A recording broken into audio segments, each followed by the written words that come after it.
Storm Isha has wreaked havoc across the UK, leaving 2 people dead in Scotland and Northern Ireland, while thousands of homes are still without power.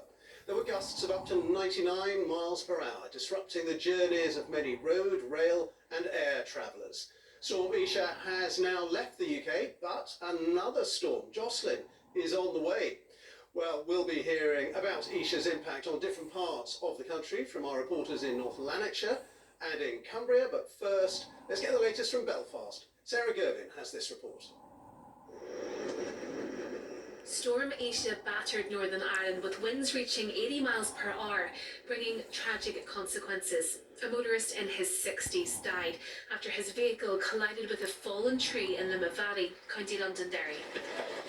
This evening, 17,000 people in Northern Ireland are still without electricity. At the peak of the storm, 53,000 homes had no power. In the Republic of Ireland, 155,000 remain without electricity.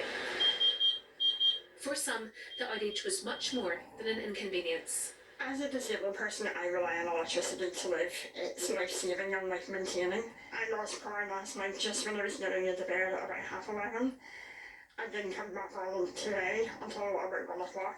And that obviously puts my life at risk, as well as millions of other disabled people across the United Kingdom. Michaela was able to rely on her generator, but says other disabled people may not be as lucky. We can put man on the moon. Why can we not ensure that disabled people have access to power to keep them alive? Strong winds brought down trees across Northern Ireland. There have been more than 1,000 reports of incidents like this one, where trees hit power lines and a car here in County Down. As the clean-up operation continues, there are warnings it may be a few days until power is fully restored. Sarah Gervin, BBC News, Belfast. There was travel disruption across the country. All trains were cancelled from 7 o'clock last night. Services were gradually restarted around lunchtime. But ScotRail said trains will be cancelled again from tomorrow evening due to more bad weather. Flight was cancelled, so then booked this. This is now delayed as well, so who knows when we'll get there. My wife's actually going to do for an operation, so it's going to be that hassle for us. Yeah, bus this morning, that was delayed, and then this is delayed. Many woke up this morning to the damage caused by Storm Isha, including the drivers of these cars in Linlithgow. An 84-year-old man died in Grangemouth after the car he was a passenger in hit a fallen tree.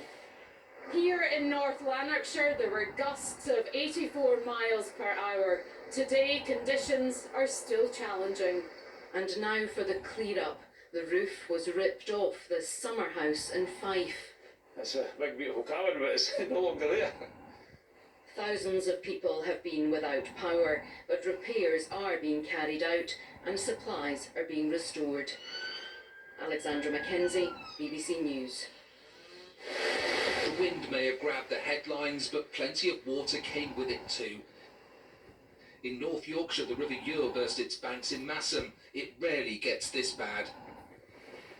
A few miles further north, we were escorted to the summit of the closed A66, what normally should be a busy cross-country route linking the A1 and the M6. It's lunchtime now and the worst of the weather has passed, but it's still blowing a gale up here on the top of the Pennines. This lorry's still rocking in the wind, and this one has several vehicles that got blown over here last night.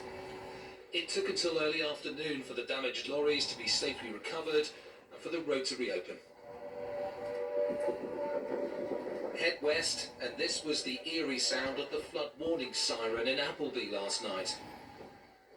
Thankfully, the water peaked without severe flooding, but the electricity didn't come back on until this afternoon. We're feeling lucky, really, that we haven't been flooded, you know, and actually I think although the road flooded down there, I don't think it's got into any houses or anything, so I think we all just think ourselves lucky, really, because of that. Elsewhere, a driver in Belton in Lincolnshire had a lucky escape when a roof was blown onto a road. Across large parts of northern England, rivers are once again very high. With another storm expected, flood defences will be tested in the coming days. Danny Savage, BBC News, Cumbria. So, as we heard, Storm Isha has disrupted journeys for many travellers. Scores of flights were cancelled, delayed or diverted, with some passengers ending up stranded in unexpected places. Well, Nick Eardley from BBC Verify has more details. Nick. Thanks, Ben. Yeah, lots of disruption yesterday that we've been hearing about, but it would have been particularly noticeable if you were a nervous flyer last night. There are over 100 planes that tried to land somewhere and had to abort, what's known in the aviation industry as a go-around. Many more flights were diverted before they got to their destination. This plane was trying to land in Heathrow. As you can see, it wasn't successful, pretty bumpy. Let me show you another one. This was Gatwick. You can see how bumpy the landing here was. This plane had got to the right city, London, but it was at the wrong airport. Plenty of other people ended up hundreds of miles from where they wanted to be. We've spent the day speaking to passengers and looking at open source flight data like the website Flight Radar. Here are some examples from last night. This flight was supposed to go from Seville in the south of Spain up to Edinburgh. It didn't. It ended up having to be diverted to Cologne, 500 miles away. Here's another one. This flight was supposed to go from Gran Canaria down here up to Belfast. Again, didn't happen. It ended up 540 miles away in Paris. Not ideal. And finally, what should have been a pretty standard flight from Manchester to Dublin didn't land either. Also ended up going all the way to Paris. So why did so many people end up so far from their destinations? Part of the problem last night was just how widespread the disruption was. There were lots of airports where it became impossible to land. This was Dublin last night. Then the airports where you could land filled up quickly, leaving no space for other emergency landings. Hence people ending up so far away from where they were supposed to be. Here are a few flyers who contacted the BBC with their stories of Storm Isha. Hi, I'm Amy, this is Mandy and Bob. We are currently stuck in Geneva, Switzerland, have been for an extra 24 hours due to Storm Isha. We're back today to hopefully get our return flight to Birmingham Airport. Yesterday was a little bit chaotic. I don't know how you found it with the airport. Hi, I'm Phil. I'm a Kendal Town fan. We're trapped here on the Isle of Man. We're in a pub in the Isle of Man at the moment. Some of our fans can't leave the island until 6 till Thursday at the earliest. So here we all are. Here's a few of us at the moment. There we go. There's a few of us here. Yesterday I was due to fly from Manchester back to Dublin. We flew over Dublin, we made an attempt to land, and soon we were back up in the clouds and we were told we were being brought back to Manchester. That was quickly updated that we were going to the East Midlands and we landed in Paris. There was a lot of, "Are you kidding me? Oh my God," yells. People, "How am I going to get home?" And as the crew announced,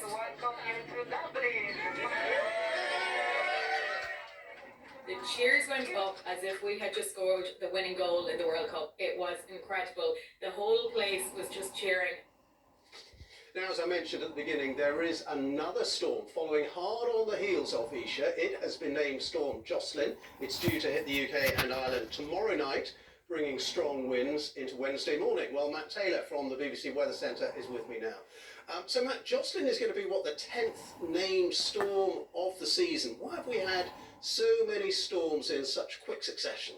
Yeah, it certainly has been an incredibly stormy season. In fact, it's shaping up to be our stormiest spell since we started naming storms back in 2015.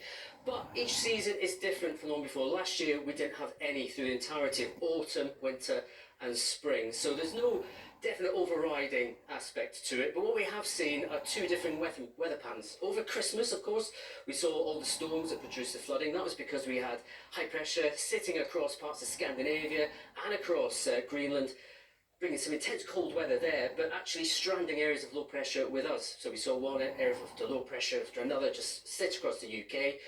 But this time, what we've got is what's happening in the US driving things. There's been some intense cold air. Temperatures dropping down even as far south as Kentucky to around -29 by night. That cold air has been clashing with warm air across the mid-Atlantic, firing up a particularly lively jet stream, and it's that which has been picking up areas of low pressure, developing them further and sending them our way. And this is why we've seen our next named storm, Storm Jocelyn, set to push its way in tomorrow.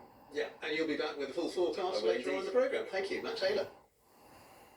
Other news now, and teachers at some school